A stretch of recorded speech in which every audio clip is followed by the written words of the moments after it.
Kalau Allah menghukum manusia karena kezalimannya, niscaya tidak ada makhluk yang ditinggalkan di atas muka bumi dari makhluk yang melata sekalipun. Tidak ada yang tersisa, Pak. Jika misalnya Allah menghukum kita ketika kita itu berbuat maksiat, jadi habis dosa langsung dihukum. Sudah dari puluhan tahun kita berdosa. Ya. Maka Al-Halim adalah sifat di mana Allah itu memberikan tenggak waktu. Ya. Nah, makanya Fir'aun itu kan waktu dia membangkang itu berkali-kali. Ya. Itu enggak langsung dihukum. Tapi dikasih tenggak waktu, dikasih waktu. Dikasih kesempatan untuk kemudian bertaubat kepada Allah Subhanahu wa ta'ala. Jadi Allah itu masih menunda.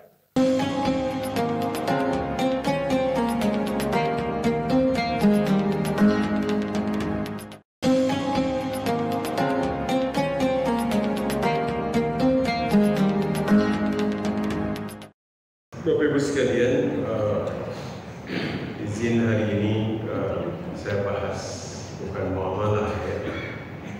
Bahasnya umum, insyaallah nanti muamalah kita lanjut di pasca Ramadan.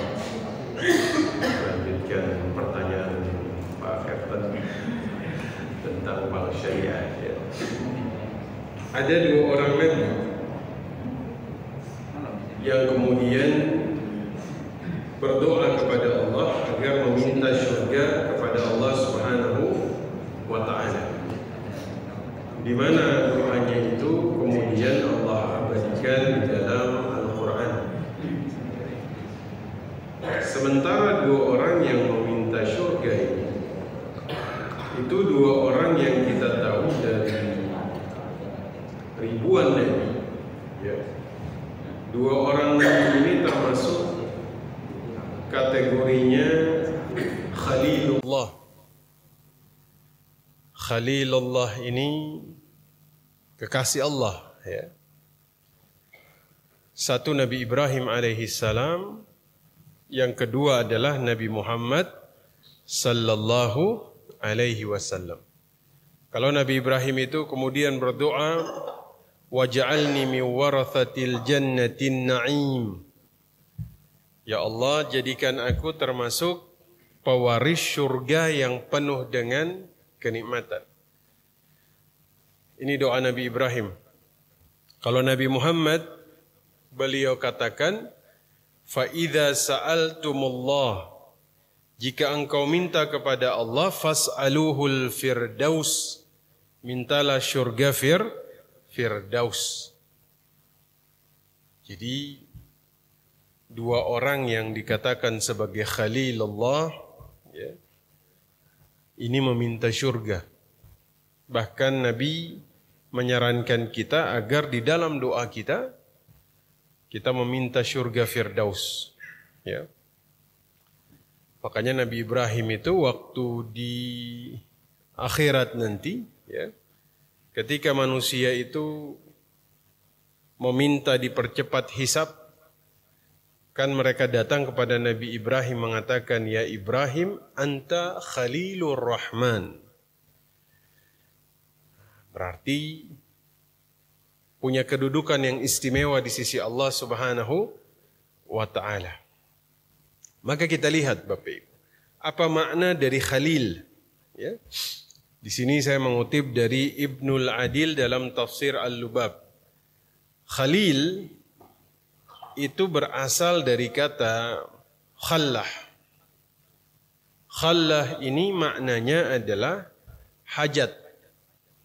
Hajat ini butuh. Ya. Karena memang Nabi Ibrahim ini fakir, hanya butuh kepada Allah Subhanahu wa ta'ala. Ya.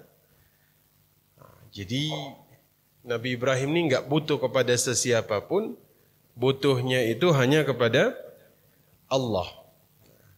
Namun dalam beberapa riwayat dikatakan Nabi Ibrahim ini dikatakan sebagai Khalilullah karena yang pertama, kebiasaan beliau tuh kalau makan harus sama-sama dengan tamu. Nabi Ibrahim, ya, harus ada orang yang kemudian beliau ajak. Harus ada tamu yang kemudian makan bersama beliau. Ya. Maka Imam Al-Baihaqi dalam Syu'abul Iman dari Abdullah bin Amr ibnu As, ya, Nabi itu suatu hari bertanya kepada malaikat Jibril, ya Jibril, kenapa Allah menjadikan Ibrahim sebagai khalil? Ya. Kata Jibril, karena dia suka memberi makan. Suka apa? Memberi makan. Bahkan kata Imam Al-Munawi, Nabi Ibrahim tuh bisa jalan 1 mil sampai 2 mil untuk nyariin orang yang bisa diajak makan bersama. Masya Allah. Kita kayak begini nggak kira-kira? Makan sendiri, nggak tenang, sampai jalan 2 mil nyari orang untuk diajak makan. Bapak Ibu pernah seperti ini? Kayak Nabi Ibrahim? Sampai nyari orang diajakin makan bareng gara-gara beliau tuh nggak bisa makan sendirian. Masya Allah. Ini luar biasa. Ya. Bahkan Nabi Ibrahim pernah ketemu orang yang sakit judham. Judham ini lepra. Sebenarnya tuh malaikat menyerupai orang yang lepra untuk menguji. Ini kira-kira kalau orang yang punya penyakit seperti ini masih mau diajakin nggak makan bareng? Ya.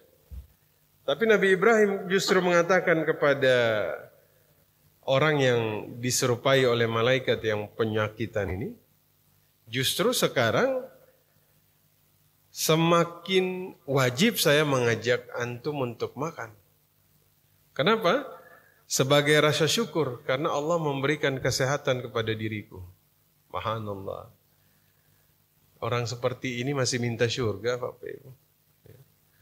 Yang kedua, kata Imam Al-Qurtubi, ya, Nabi Ibrahim ini dikatakan khalil, ya, karena beliau bukan hanya suka kasih makan orang lain, memasyhurkan salam, ya, tapi beliau tuh suka salat malam ketika orang lain tertidur.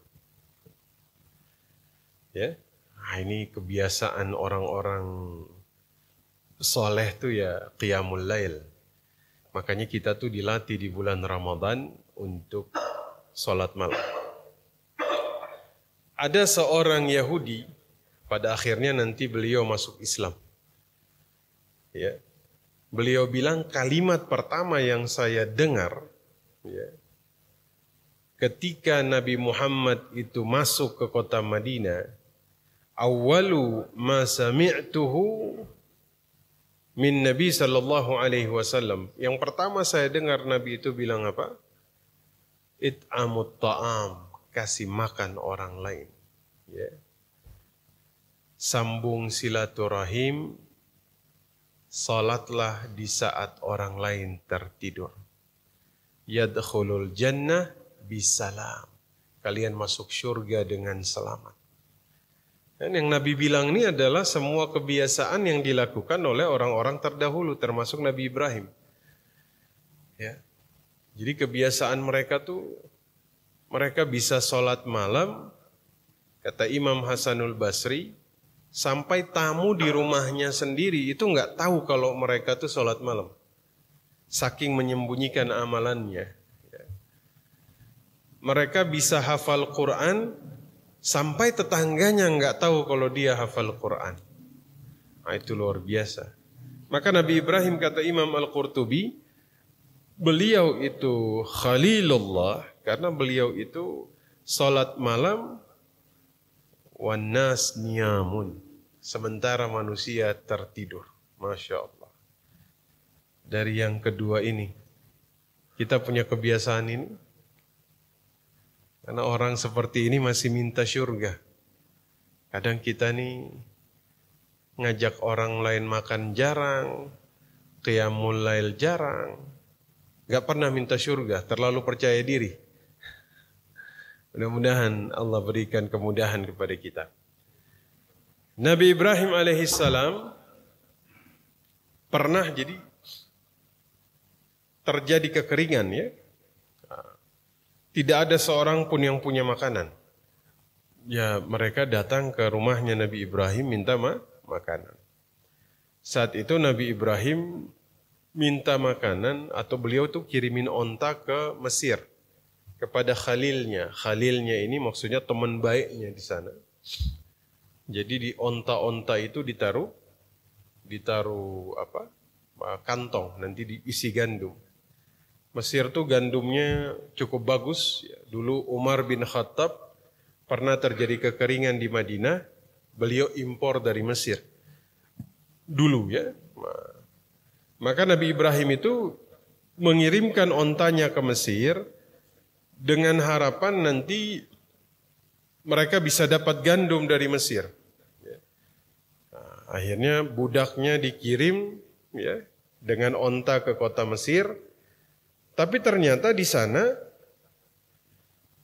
khalilnya atau sahabatnya Nabi Ibrahim itu nggak kasih apa-apa. Akhirnya budaknya ini masukkan itu pasir, kerikil di dalam kantong yang ada di onta.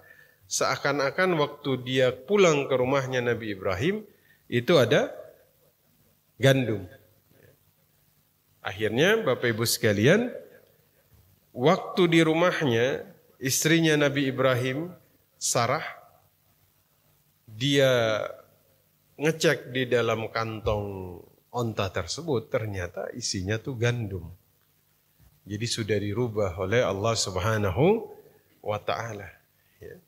Dari mana makanan ini? Dari Khalilmu, dari Mesir. Dari sini maka beliau dijuluki Khalilullah. Ya. Nah, maka Nabi Ibrahim masih dalam kitab tafsir ini, malaikat itu pernah turun ke bumi. Malaikat bisa menyerupai seseorang. Ya. Kemudian membacakan zikir. Ya. Kebetulan suaranya itu indah sekali Bapak Ibu. Ya.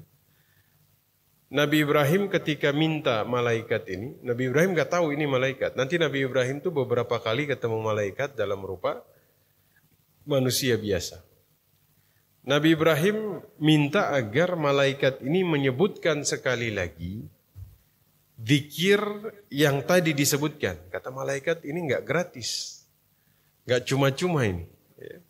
Apa jawab Nabi Ibrahim? Saya akan memberikan seluruh hartaku, asalkan engkau mengucapkan asma Allah, zikir yang tadi kamu baca. Akhirnya malaikat berzikir dengan suara yang lebih indah lagi. Nabi Ibrahim bilang, sebutkan Allah sekali lagi. Kata malaikat, gak cuma-cuma ini. Apa jawab beliau? Saya berikan putraku. Masya Allah. Nabi Ibrahim ini punya anak umur berapa? 80. Ya. Artinya yang paling berharga beliau berikan asalkan beliau bisa mendengar malaikat ini menyebutkan asma Allah sekali lagi. Saat itulah malaikat mengatakan, Absyir ya Ibrahim. Ya, saya ini malaikat mengujimu. Nabi Ibrahim itu bisa kasih seluruh hartanya hanya agar bisa mendengar asma Allah itu disebutkan oleh malaikat tersebut. Masya Allah, kita bisa seperti ini. Ngasih seluruh harta kita hanya agar bisa mendengar asma Allah. Ya, inilah Khalilullah. Ya. Maka Bapak Ibu sekalian yang dimuliakan Allah Subhanahu wa Ta'ala. Maka Nabi Ibrahim ini suka jamu tamu. Itulah kenapa beliau ketemu malaikat. Kan waktu kaumnya Nabi Lut mau diazab itu, mereka singgah dulu ke rumahnya Nabi Ibrahim. Karena Nabi Ibrahim itu pamannya Nabi Lut. Ya. Ini paman dan ponakan. Mereka menyerupai manusia. Nabi Ibrahim itu potong seekor lembu untuk dihidangkan kepada malaikat. Karena kebiasaan beliau untuk kemudian memberi makan kepada tamu. Masya Allah. Dan saya rasa ini kebiasaan bangsa Arab itu juga begitu Pak. Dari zaman jahiliyah. Orang Arab jahiliyah itu, ya, ini sebelum fase kenabian, sebelum Nabi SAW diutus, bangsa Arab itu kebiasaannya itu menjamu tamu. Ya. Walaupun nanti makanan terakhir yang ada di dalam rumah mereka itu tersisa untuk mereka, itu bisa dikasih buat tamu. Ya. Nah, ini memang sudah ada semenjak zaman Nabi Ibrahim. Nabi Muhammad itu sangat memuliakan tamu. Abu Bakar sangat memuliakan tamu. Umar, Ali, semua sahabat Nabi. Itu kalau menjamu tamu, semuanya mereka keluarkan. Ya. Karena inilah perkara yang kemudian menjadikan Nabi Ibrahim menjadi Khalilullah. Ya. Maka karena inilah Allah memberikan gelar kepada Nabi Ibrahim, Khalilullah. Ya. Dan Nabi Ibrahim ini punya sifat al-hilm yang sangat Allah sukai di dalam diri Nabi Ibrahim, dan kita jika punya sifat yang sama, maka subhanallah kita akan diberikan keberkahan di dalam kehidupan kita. Al-hilm, ada asma Allah itu kan apa Bapak Ibu? Al-Halim, ya. Al-Halim. Halim itu artinya Allah itu tidak segera menghukum seseorang yang melakukan kemaksiatan. Ya.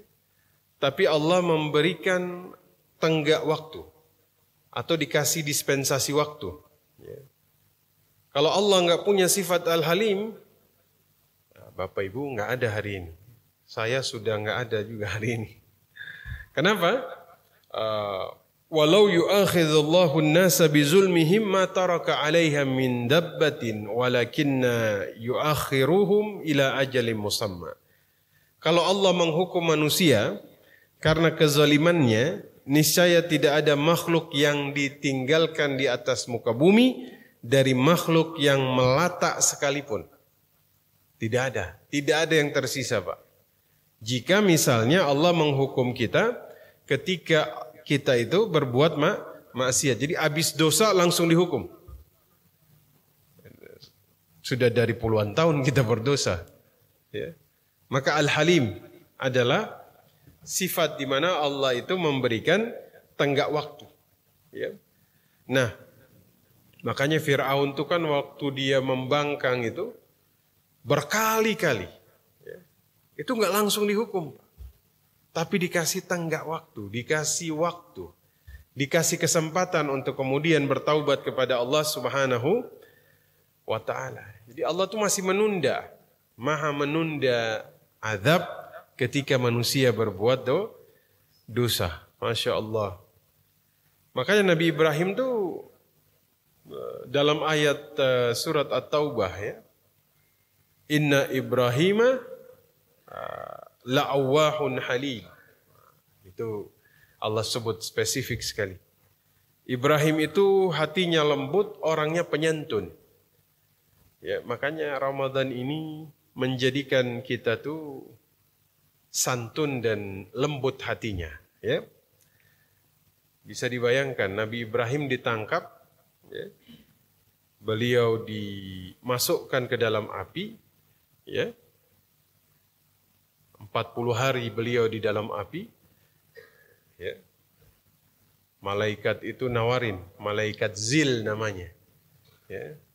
Agar melindungi Nabi, naungan, ya, kasih perlindungan.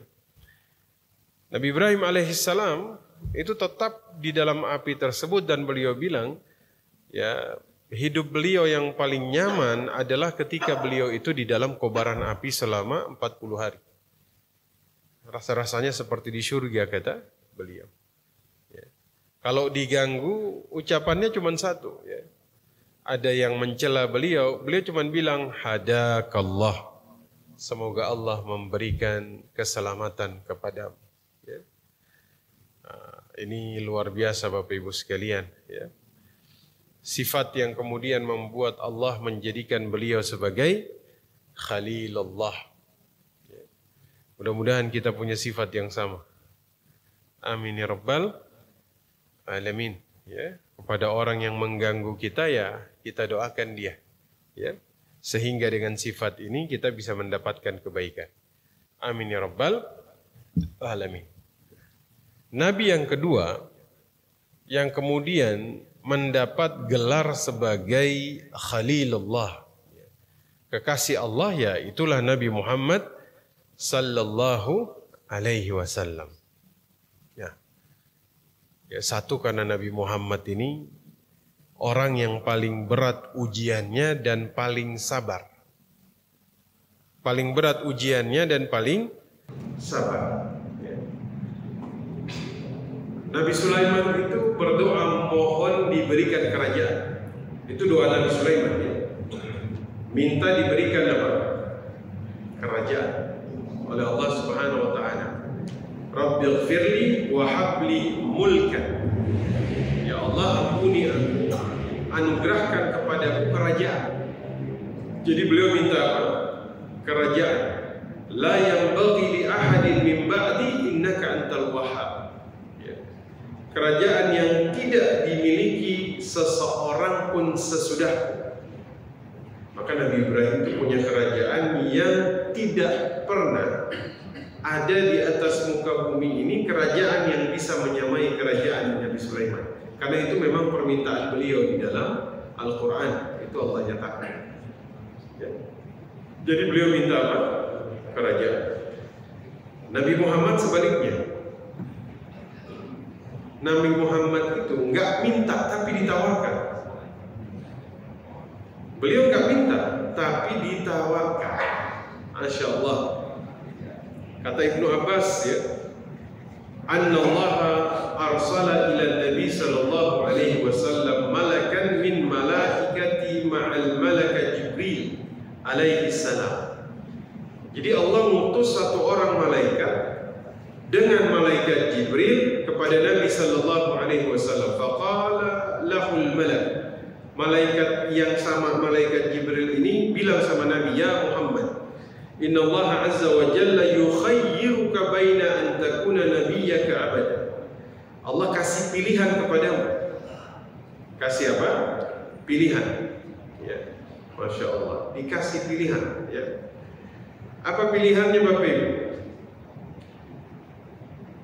An takuna nabiyyan abdan au nabiyyan malaka. Dikasih dua pilihan. Mau jadi satu itu hamba dan nabi, atau jadi nabi dan raja. Ya. Bapak Ibu kalau dikasih pilihan ini pilih yang mana? Misalnya pilihannya kalau Nabi Muhammad kan pilihannya dua, mau jadi seorang hamba Allah dan nabi, atau mau menjadi seorang hamba Allah, seorang nabi dan raja. Ini kan berarti ditawarkan kerajaan. Ditawarkan apa? Kerajaan. Nabi waktu itu sebelum jawab, ya, beliau sempat menoleh kepada malaikat Jibril. Ya. Seakan-akan beliau minta pendapat malaikat Jibril. Dan Jibril kasih isyarat kepada Nabi agar Nabi tetap tawadhu. Akhirnya beliau pilih menjadi seorang hamba dan nabi. Berarti beliau menolak kerajaan yang ditawarkan. Masya Allah. Nabi Sulaiman minta apa? Kerajaan. Nabi Muhammad menolak kerajaan. Masya Allah. Ya, bisa dibayangkan ya. Alhamdulillah. Nabi Nuh pernah berdakwah kepada kaumnya. Waktu itu yang berimannya cuma sedikit. Ya. Dakwah 950 tahun, yang ikut cuma 80 orang. Saat itulah Nabi Nuh meminta, berdoa kepada Allah agar semua orang yang tidak mau beriman itu dimusnahkan dengan satu banjir besar. Ya. Maka nanti kan ketika terjadi banjir, semua makhluk itu habis, Pak. Manusia itu musnah di atas muka bumi. Ya. Makanya Nabi Nuh itu nanti gelarnya Abul Bashar Ats-Tsani. Ya, bapaknya manusia yang kedua. Kalau bapak manusia yang pertama Nabi Adam. Ya. Bapak manusia yang kedua itu Nabi Nuh. Karena setelah zaman Nabi Nuh manusia itu musnah semuanya, Pak. Nggak ada yang hidup. Ya. Penerus keturunan adalah Nabi Nuh alaihi salam dan kaum muslimin yang ikut. Makanya beliau gelarnya Abul Bashar Ats-Tsani, bapak manusia yang kedua semenjak Nabi Adam. Nabi Nuh itu kan berdoa kepada Allah, wa qala Nuhu rabbi la tadhar 'alal ardi minal kafirin. Tuh. Ya Allah, jangan biarkan seorang pun di antara orang kafir tinggal di atas muka bumi. Jadi minta agar mereka dimusnahkan. Di antaranya karena memang kalau mereka tetap hidup, beliau takut mereka menyesatkan orang lain. Ya. Nabi Nuh minta mereka dibinasakan agar mereka tidak melahirkan juga orang-orang yang sesat. Masya Allah. Nabi Muhammad sebaliknya. Nabi Muhammad bukan hanya ditolak. Penolakan Nabi Muhammad ini lebih daripada penolakan Nabi Nuh. Karena penolakan Nabi Muhammad ini bukan hanya dengan lisan, tapi sudah main fisik. Waktu di Taif kan beliau dilempar, beliau disakiti, beliau disiksa, ya. Tapi beliau tuh tidak minta mereka dibinasakan. Ya. Kalau Allah abadikan di dalam Al-Quran, Nabi Nuh itu berdoa agar orang kafir ini binasa, agar tidak lahir dari anak keturunan mereka orang-orang yang tersesat. Tapi Nabi Muhammad SAW sebaliknya, beliau justru mendoakan agar dari sulbi-sulbi mereka lahir anak keturunan yang kemudian mengesahkan Allah Subhanahu wa Ta'ala. Ini kan sampai diriwayatkan Nabi itu mengatakan, arju an yukhrijallahu min aslabihim man ya'budullaha wahdahu la yusyriku bihi syai'an. Nah itu. Ya. Artinya kita tidak mendiskreditkan Nabi Nuh, tidak. Tapi di sini perbedaan antara Nabi Muhammad dengan Nabi Nuh. Ini yang kemudian menjadikan Nabi Muhammad sebagai Khalilullah. Ya. Bahkan Nabi Yunus juga sama kan. Ketika dakwah beliau ditolak, ya. Beliau terlalu cepat meninggalkan kaumnya saat itu. Ya. Ya, akhirnya beliau masuk ke dalam perut ikan. Tapi Nabi Muhammad itu tidak. Ya. Sampai ada konspirasi pembunuhan kepada beliau, baru beliau pergi. Ya. Artinya beliau tidak cepat meninggalkan kaumnya ketika ada penolakan. Kalau beliau meninggalkan kaumnya, beliau tidak mungkin bertahan 13 tahun di kota Makkah. Ini 13 tahun dengan ancaman dibunuh, dengan ancaman istihza dan lain-lain, beliau bertahan. Ya, ketika sudah kemudian muncul konspirasi pembunuhan, ya, dan pembunuhan Nabi ini kan diprakarsai oleh seluruh kabilah. Ya. Kalau kita bilang satu Tangerang ini sepakat, ya, semuanya harus punya peran untuk pembunuhan seseorang di sini. Kira-kira antum lari nggak dari Tangerang? Keluar nggak?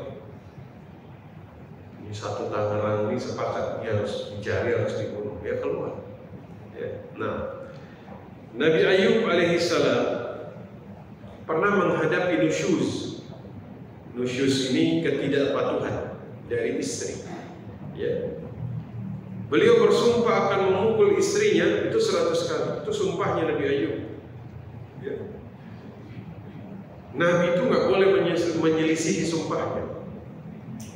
Nabi itu nggak boleh menyelisihi sumpah. Maka Allah kasih jalan keluar kepada Nabi Ayub di dalam Al-Quran. Apa jalan keluarnya? Ya.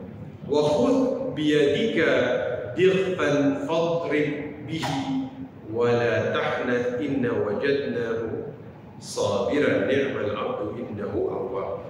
Ambil dengan tanganmu itu seikat rumput, pukul dia dengan itu. Ya. Jangan kamu melanggar sumpah. Nah itu. Allah ngasih jalan keluar. Kan kalau pukul dengan rumput nggak sakit ya. Otomatis Nabi Ayub juga tidak melanggar sumpah. Nabi Muhammad pernah kemudian menghadapi istri yang nusyuz, maksudnya marah, nggak patuh sama Nabi Muhammad. Beliau nggak langsung marah, beliau tidak bersumpah untuk memukul istrinya, ya. Tapi beliau menjauhi semua istrinya selama sebulan. Beliau mengalah tinggal di kandang onta, ya. Itu masya Allah. Allahumma salli ala sayyidina Muhammad. I'tazala nisa'ahum syahran. Nabi pernah meninggalkan istri-istrinya sebulan. Ya. Jadi beliau meninggalkan istri-istrinya agar mereka bisa berpikir jernih, Bapak Ibu, ya, terhadap nusyuz yang kemudian mereka lakukan. Masya Allah. Makanya itulah dapat gelar yang kemudian kekasih Allah. Ini orang selevel begini itu masih minta surga, Bapak Ibu. Ya. Artinya kita nih kalau mengukur diri kita ini, jauh kita dari apa yang kemudian ada pada diri Nabi Muhammad dan Nabi Ibrahim alaihissalam. Karena itulah Allah ngasih Ramadan buat kita, ya. Agar kemudian kita bisa mendapatkan apa yang juga menjadi cita-cita para nabi, ya. Para nabi yang punya cita-cita dapat surga dengan kesempurnaan akhlak, ya. Maka kita ini dikasih Ramadan agar kita bisa mendapatkan hal yang sama. Saya ingat Nabi Musa. Nabi Musa ini kan karakternya tuh, Nabi Musa ini keras, Pak. Mukul orang Mesir sekali pukul mati langsung. Orangnya kritis. Ya, itu karakter beliau. Beliau itu nggak bisa melihat sesuatu yang salah, itu langsung ditegur. Makanya sifat kritisnya ini berulang ketika ketemu Nabi Isra Mi'raj, ya. Kan Nabi Muhammad waktu Isra Mi'raj, sebagaimana Nabi Khidir, Nabi Musa itu kan dibilang jangan tanya lebih dari, kalau tanya lebih dari 2 kali, maksudnya tanya sampai 3 kali, nggak boleh ikut. Buktinya beliau tetap tanya 3 kali karena sifatnya kritis, Pak. Waktu ketemu Nabi Muhammad, waktu Nabi Mi'raj, kan ditanya apa yang kamu dapatkan? Perintah sholat 50 waktu. 50. Ya Muhammad, umat saya tuh lebih kuat, lebih kekar dari umatmu, tapi nggak sanggup ngerjain yang 50. Minta dispensasi. Balik Nabi Muhammad, dapat dispensasi 5. Ketemu Nabi Musa bilang minta pengurangan lagi. Nabi Muhammad tuh 9 kali bolak-balik, Pak. Makanya dapat kurangi 45, sisa 5. Nabi Musa masih bilang minta kurangi lagi. Ya, Nabi bilang udah tinggal 5. Malu minta dikurangi lagi. Ya. Nah itu sifat Nabi Musa tuh kritis. Orangnya tuh memang keras. Beliau Nabi yang Masya Allah. Pulang dari Bukit Tursina, kaumnya sudah menyembah apa? Seekor sapi betina. Padahal mereka minta Nabi Musa, kalau bisa kami dapat kitab yang turun dari langit. Pergi Nabi Musa ke Bukit Tursina, ninggalin kaumnya agar bisa mendapatkan kitab dari Allah. Beliau memang pesan kepada Nabi Harun untuk menjaga kaumnya saat itu. Apa yang terjadi? Mereka sudah sembah itu sapi betina. Marah Nabi Musa. Nabi Harun itu jenggotnya ditarik, Pak. Marahnya Nabi Musa ditarik saja. Ya.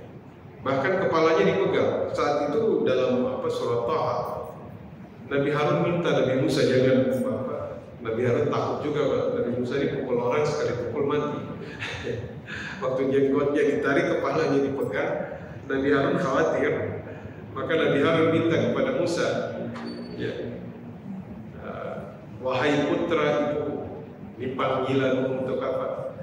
Menghadapi abangnya yang sedang marah. Wahai putra ibu, itu tuh untuk menunjukkan kita ini bersaudara. Kita ini kakak adik gitu ya, kan bahasa mereka tuh kalau kemudian ingin menenangkan, ya biasanya begitu. Ya, orang Arab tuh kan untuk menunjukkan kedekatan, wahai putra pamanku, itu kan menunjukkan agar lawan bicara itu lebih ini. Nabi Harun begitu, wahai putra ibu, jangan pegang janggutku. Ya. Beliau minta karena takut. Nabi Musa ini sekali pukul orang mati, Pak. Ya. Itu dulu yang beliau akhirnya ketemu istrinya kan. Kisah nanti beliau ketemu Nabi mertuanya Nabi Musa ini Nabi siapa waktu itu? Mertuanya Nabi Syuaib. Ini kan putrinya 2 orang mau kasih minum kambing. Ada sumur, tapi sumur ini lagi banyak laki-laki yang sedang kasih minum kambing. Mereka berdua ini malu kalau mau berbaur dengan laki-laki. Entar tunggu deh sampai mereka selesai beres baru kita kasih minum kambing. Tapi sumur ini tuh biasanya ada penutupnya. Penutupnya ini itu kalau dibuka itu diangkat sama orang rame-rame batunya. Waktu selesai 2 perempuan ini kebingungan karena nggak mungkin mereka angkat ini batu berdua, orang laki-laki saja bareng-bareng. Kebetulan Nabi Musa ini lagi lari dari Firaun saat itu, ngeliatin 2 perempuan ini bingung. Nabi Musa angkat pakai 1 tangan. Itu batu diangkat laki-laki. Pukul orang sekali pukul mati, wajar Nabi Harun takut. Ini abangnya pernah ngangkat batu yang diangkat rame-rame 1 tangan. Pernah mukul orang sekali pukul mati, Pak. Ini jenggotnya ditarik, takut. Ya.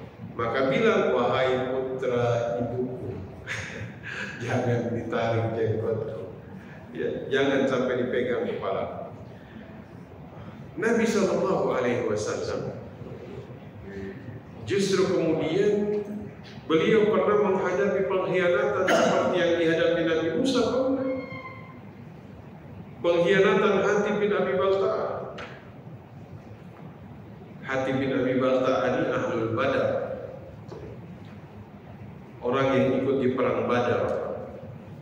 Perang Badar itu kita berapa orang? Jumlah kita berapa orang? 300. Jumlah kaum musyrikin berapa orang? 3. Wajar kalau yang 300 ikut perang Badar ini itu dapat keistimewaan selama-lamanya. Mereka disebut Ahlul Badar. Mereka ini sudah dijamin keselamatannya dunia dan akhirat. Maka Ahlul Badar itu sangat dicintai zaman dulu.